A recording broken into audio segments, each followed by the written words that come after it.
पहले हम सिद्धांत की बात करेंगे तो व्यवहारवादी सिद्धांत होंगे, या फिर साचर्यवादी सिद्धांत होंगे, या फिर संबंधवादी सिद्धांत। संबंधवादी को ही हम क्या कहेंगे, परिधीय सिद्धांत।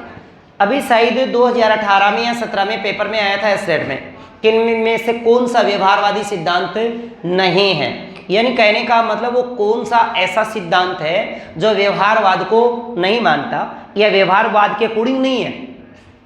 आगे बात समझ, व्यवहारवाद को ही साचर्यवादी या फिर संबंधवादी या परिधीय सिद्धांत कहेंगे। अब इन सिद्धांतों को अपन दो चरण में तोड़ देते हैं। एक वे व्यवहारवादी सिद्धांत जिनके अंदर पुनर्बलन की बात की जाती है, एक वे व्यवहारवादी सिद्धांत जिसमें पुनर्बलन की बात नहीं की जाती। यानी एक तो होता है पुनर्बलन युक्त और एक होता है पुनर्बलन रहित। एक तो पुनर्बलन की जिसमें बात होगी वो तो होंगे पुनर्बलन युक्त, और जिसमें पुनर्बलन की बात नहीं होगी वो होगा पुनर्बलन रहित। तो पुनर्बलन की जिस सिद्धांतों में बात होगी, कौन कौन से ऐसे सिद्धांत है जिसमें पुनर्बलन की बात की जाती है। जैसे कि आपने थार्नडाइक, आगे चल के थार्नडाइक पढ़ोगे, वैसे वन टाइम एक बार सिलेबस ये चीज पढ़ चुके हो, दूसरी बार पढ़ रहे हो तो आप व्यवहारवाद की बात में पढ़े थे। एक तो थार्नडाइक का प्रयास और त्रुटि, प्रयास त्रुटि में प्रभाव, उसमें प्रभाव के नियम के बाद संतोष का उपनियम में पढ़े थे आप, संतोष का या फिर परिणाम का पढ़े थे कि नहीं। अब वहां पे कहीं ना कहीं आप किसी न किसी इन सिद्धांतों में पुनर्बलन की जरूर बात होगी। जैसे थार्नडाइक पुनर्बलन की बात करता है, पाउलू करता है, स्किनर इसी बात पे करता है, और स्किनर के बाद अगला है क्लार्क हल। क्लार्क हल का सब सिद्धांत ही पुनर्बलन के नाम से है। पुनर्बलन या परबलन या सबलन या सबलीकरण का सिद्धांत, जिसे आवश्यकता पूर्ति का सिद्धांत भी कहा जाता है, आवश्यकता पूर्ति का सिद्धांत। जैसे प्रयास और त्रुटि का सिद्धांत, प्रयास त्रुटि सिद्धांत की बात करें तो प्रयास त्रुटि सिद्धांत जो दिया है थार्नडाइक ने, जिसमें पुनर्बलन की बात की जाएगी। पाउलो का जो शास्त्रीय अनुबंधन सिद्धांत जो क्लासिकल थ्योरी है उसमें भी इन्होंने पुनर्बलन की बात की है। इसके बाद सक्रिय अनुबंधन सिद्धांत जो स्किनर ने दिया है, स्किनर भी किसकी बात करेगा, पुनर्बलन की। परबलन पुनर्बलन इसमें तो नाम ही से ही पता चल रहा है कि पुनर्बलन की बात हो रही है। एक मिलर का जो सिद्धांत है वो भी पुनर्बलन की बात करता है। यानी अपने 5 ऐसे सिद्धांत हैं व्यवहारवाद के अंतर्गत जिनमें पुनर्बलन की बात की जाती है। आपसे प्रश्न ये पूछ सकता है एग्जाम में कि निम्न में से कौन सा व्यवहारवादी सिद्धांत, निम्न में से कौन सा व्यवहारवादी सिद्धांत पुनर्बलन की व्याख्या नहीं करता या पुनर्बलन पर आधारित नहीं है। तो आपको उत्तर में क्या दे सकता है, या तो वो वाटसन का नाम दे सकता है, वाटसन वाला अनुबंधन का सिद्धांत दे सकता है, या फिर वो समीक्षा का सिद्धांत एडविन रे गुथरी की बात कर सकता है, या फिर वो बाकी जो संज्ञानात्मक जो संरचनावादी जो सिद्धांत है उनकी बात कर सकता है। प्याजे का नाम दे देगा, वाइगोस्की का दे देगा, है ना, या फिर बुर्नर का नाम दे दे, ऐसे कोई नाम देता है तो अलग बात है। पर आपको याद रखना कि इनमें से 3 ऑप्शन तो इसमें से मिलेंगे और बाकी एक ऑप्शन इनमें से कोई उठा लेगा। मेरी बात समझ में आई? तो पहली बात हमें सिद्धांतों के नाम याद रखने चाहिए कि कौन कौन से सिद्धांत ऐसे हैं जो व्यवहारवाद को मानते हैं, और व्यवहारवाद में भी ऐसे कौन से सिद्धांत हैं जो पुनर्बलन की बात करते हैं, और ऐसे कौन से व्यवहारवाद के सिद्धांत जो पुनर्बलन की बात नहीं करते। जो पुनर्बलन की बात करेंगे वो पुनर्बलन युक्त होंगे, जो पुनर्बलन की बात नहीं करेंगे वो पुनर्बलन रहित होंगे। तो पुनर्बलन युक्त में कौन सा है, पहला अपना थार्नडाइक का प्रयास त्रुटि, पाउलो का शास्त्रीय अनुबंधन, स्किनर का है कौन सा, सक्रिय अनुबंधन सिद्धांत, और इसके बाद क्लार्क हल का है परबलन या पुनर्बलन का सिद्धांत, और मिलर ने का सिद्धांत। इसके बाद ऐसा कौन से सिद्धांत है जो पुनर्बलन की व्यवहारवाद में आते हैं। सिद्धांत व्यवहारवादी है परंतु पुनर्बलन की व्याख्या नहीं करते, पुनर्बलन की बातें नहीं करते। अब पुनर्बलन क्या होता है, शाबाश बहुत बढ़िया, पुरस्कार दंड हो सकता है, ये सब क्या है, पुनर्बलन है ना। तो वैसे दंड को आप पुनर्बलन में नहीं ले सकते, आगे अपन चर्चा करेंगे इसकी बात है। तो पुनर्बलन रहित उद्दीपक अनुक्रिया, पुनर्बलन रहित उद्दीपक अनुक्रिया यानी स्टिमुलस और रिस्पॉन्स पर आधारित जो सिद्धांत है, जैसे वाटसन का सिद्धांत है, गुथरी का समीक्षा का सिद्धांत है और एस्टेस का सिद्धांत है। तो ऐसे ये 3 सिद्धांत ऐसे हैं जो व्यवहारवादी हैं परंतु पुनर्बलन की बात नहीं करते। तो पुनर्बलन की बातें कौन कौन सी सिद्धांत करेंगे, 5 थार्नडाइक करता है, पावलो करता है, स्किनर करता है, क्लार्क हल करता है, मिलर करता है। व्यवहारवाद में ऐसे कौन से सिद्धांत है जो पुनर्बल की बात है नहीं करते? तो वाटसन नहीं करता, गुथरी नहीं करता और एस्टेस नहीं करता। ठीक है। इसके बाद जो अगला जो पार्ट है वो है कि संज्ञानात्मक सिद्धांत या ज्ञानात्मक संज्ञानात्मक सिद्धांत, जिन सिद्धांतों में तर्क, चिंतन, मनन की बात की जाती है। ऐसे वो सिद्धांत जिसमें तर्क, चिंतन, मनन की बात करें, मानसिक सक्रियता की बात करें या संज्ञान की बात करें, ऐसे कौन कौन से सिद्धांत हैं या ऐसे कौन कौन से मनोवैज्ञानिक रहे हैं जिन्होंने अधिगम के सिद्धांत दिए हैं। अब ऐसे में आपको ये नाम याद नहीं रहेंगे। एक बात याद रख लो कि बाल्य पीवा रोटी सूज से खावा, के बाल्य पीवा रोटी सूज से खावा। तो बा से हो गया बांडूरा, ले से हो गया लेविन, पी से हो गया प्याजे, वा से हो गया वाइगोत्स्की, रो से हो गया रॉबर्ट गेने, और टी से हो गया टॉलमैन, और सूज से हो गया सूज का सिद्धांत। के कयो है बताओ? ओ कयो है बाल्य पीवा रोटी सूज से खावा। कपीड़ो आदमी है रोटी बड़ी सूज से खाणो पड़े, अँ याद राख्यो कि बाल्य पीवा। हाँ, तो बा से हो गया, ले से हो गया, पी से हो गया, वा से हो गया, रो से हो गया रॉबर्ट के, टी से हो गया टॉलमे, सूज से हो गया सूज का सिद्धांत, कोहलर, कोफ्का, वर्धीमान। पर सिद्धांत दिया था वर्धीमान ने, प्रयोग किया था कोहलर ने, है ना। तो ये बात याद रह जाएगी। अब इनके जैसे नाम लिखे हैं कि प्याजे ने कौन सा सिद्धांत दिया? प्याजे ने कौन सा दिया? विकासात्मक सिद्धांत, है ना। फिर वाइगोस्की ने कौन सा दिया? सामाजिक संज्ञानात्मक सिद्धांत। बांडूरा ने कौन सा दिया था? सामाजिक अधिगम सिद्धांत। रॉबर्ट गेने ने कौन सा दिया था? सोपानिक सिद्धांत। सूज का सिद्धांत वर्धीमान, कोहलर और कोफ्का। लेविन कौन सा सिद्धांत देता है? क्षेत्रीय सिद्धांत। टोलमैन कौन सा सिद्धांत देता है? चिन्ह सिद्धांत। तो ये आपको, मुझे पता है कि सबको ये बातें याद है। अपने को ये याद रखना कि बाल्य पीवा रोटी सूज से खा, बस इतो ही ध्यान रखना है, नहीं तो भरम हो जाएगो।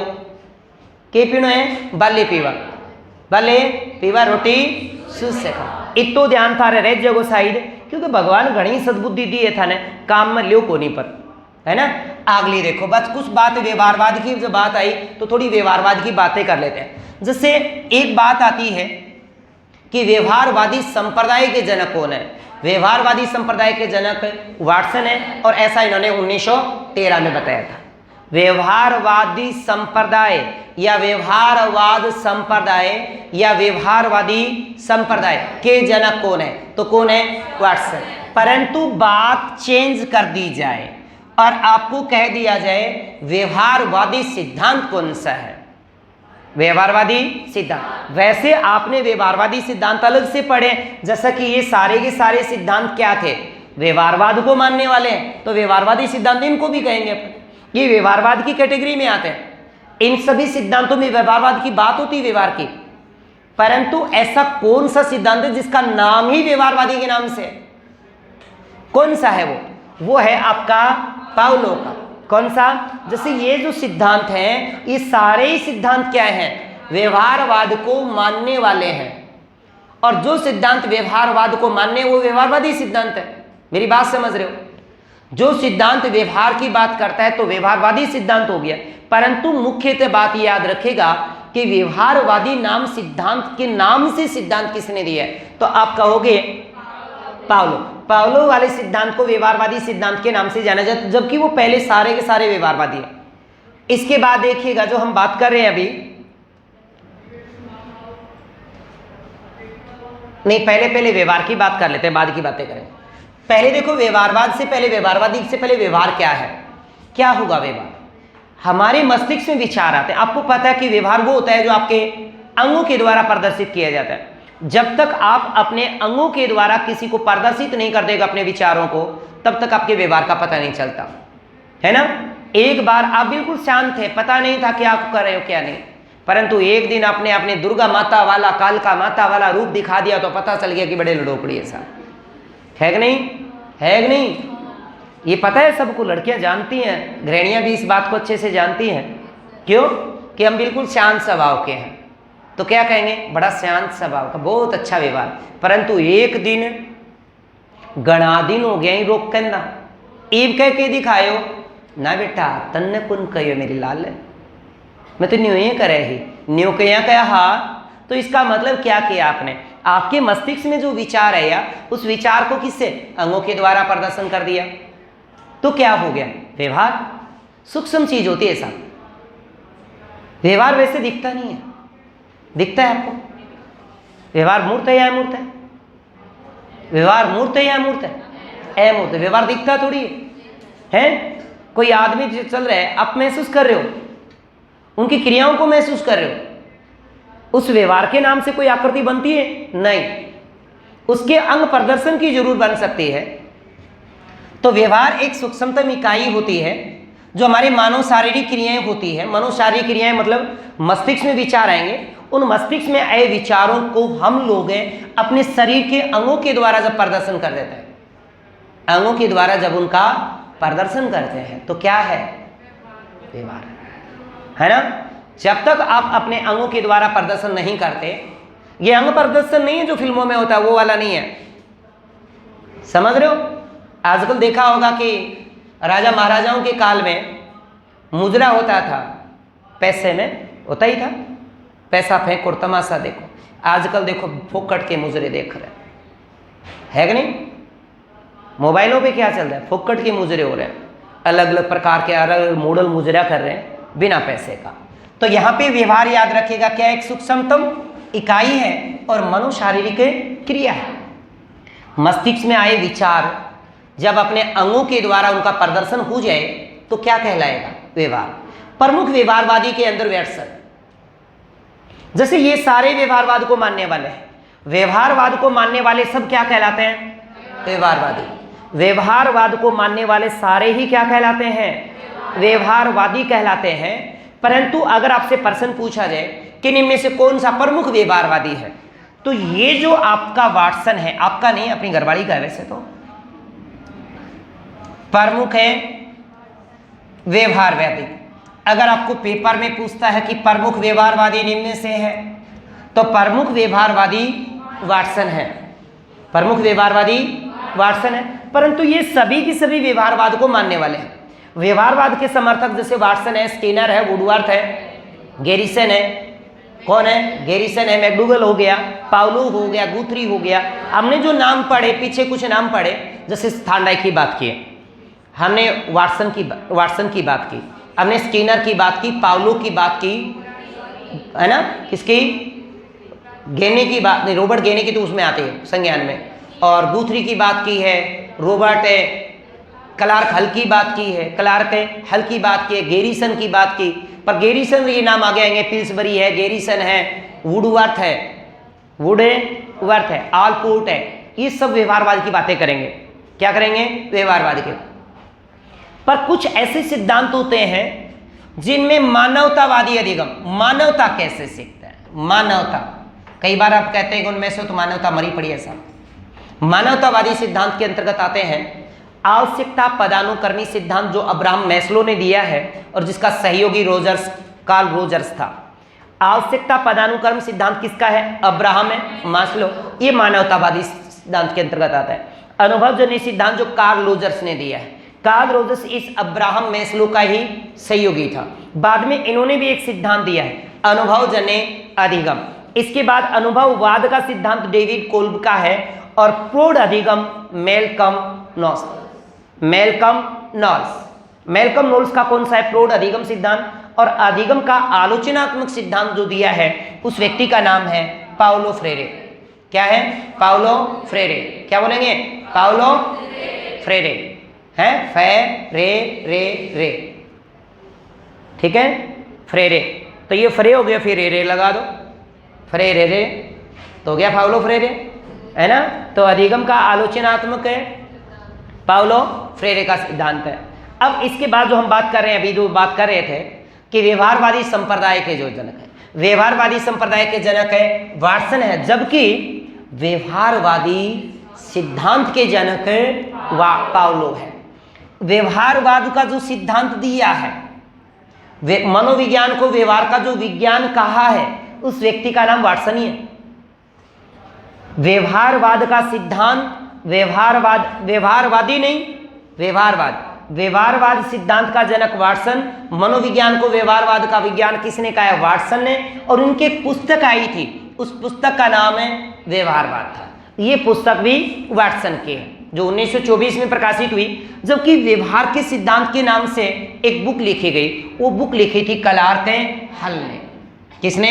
क्लार्क। देखो क्लार्क हल की जो बुक है वो व्यवहार के सिद्धांत है, जबकि वाटसन की बुक है वो व्यवहारवाद है, व्यवहारवाद। जबकि व्यवहार के सिद्धांत नाम से जो पुस्तक लिखी है उसका नाम है क्लार्क हल। व्यवहार शब्द का जो सबसे पहले प्रयोग किया है वो ब्रिटेन के विलियम मैकडूगल ने किया और पुस्तक का नाम था आउटलाइन ऑफ ए साइकोलॉजी।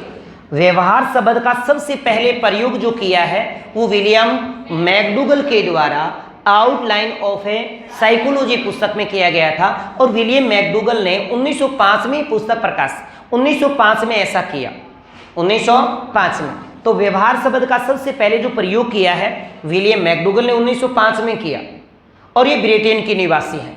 और व्यवहार शब्द को सबसे पहले जो परिभाषित भी करने का जो प्रयास किया है वो भी विलियम मैकडूगल ने, क्योंकि विलियम मैकडूगल कहते हैं कि जीवित प्राणियों के व्यवहार का विधायक विज्ञान है, कि मनोविज्ञान तो क्या है? जीवित प्राणियों के व्यवहार का विधायक विज्ञान है। इस अर्थात व्यवहार शब्द को सबसे पहले अगर परिभाषित करने वाला कोई व्यक्ति है तो उस व्यक्ति का नाम विलियम मैकडूगल है। ऐसा इन्होंने 1908 में किया था और इनकी एक पुस्तक आई थी, उस पुस्तक का नाम था सामाजिक मनोविज्ञान एक परिचय, सामाजिक मनोविज्ञान एक परिचय। इसके बाद देखिएगा कि मनोविज्ञान में व्यवहारवाद की विचारधारा, यानी विचारधारा जो व्यवहारवाद की विचारधारा का जो उदय किया था, व्यवहारवाद जो संप्रदाय अस्तित्व में लेके आया था, उस व्यक्ति का नाम वाटसन ही तो है। मनोविज्ञान के क्षेत्र में व्यवहारवाद की विचारधारा को, व्यवहारवाद को अपनाने की बात जो कर रहा है, इसीलिए प्रमुख व्यवहारवादी कौन था? वाटसन था। मनोविज्ञान को व्यवहार का विज्ञान की विचारधारा का जनक भी वाटसन है, क्योंकि वाटसन इस बात को कह रहे हैं। और व्यवहार का विज्ञान की जो अवधि मानी जाती है ये विलियम मैकडूगल के कालक्रम 1905 से लेकर आज तक, आज जो हम मनोविज्ञान की बात कर रहे हैं वो मनोविज्ञान व्यवहार का विज्ञान ही है। हम सिर्फ मनोविज्ञान में व्यवहार की बात करते हैं और कोई बात नहीं होती। तो व्यवहारवाद का जो यह व्यवहार के विज्ञान का जो कालक्रम है वो 1905 से लेकर अब तक माना जाता है। और व्यवहारवादी विचारधारा का अनुभव के अंदर, व्यवहारवादी जो विचारधारा है, यह व्यवहारवाद की जो विचारधारा है वो चार चीजों पे विशेष बात डिपेंड करते हैं: अनुभव पे, प्रशिक्षण पर, अभ्यास पर और वातावरण। इन चार बातों पे विशेष बल देते हैं। व्यवहारवादी चार विशेष बातों पे बल देंगे: अनुभव, प्रशिक्षण, अभ्यास और वातावरण। इन चार विशेष पहलुओं पर इन्होंने जोर दिया है।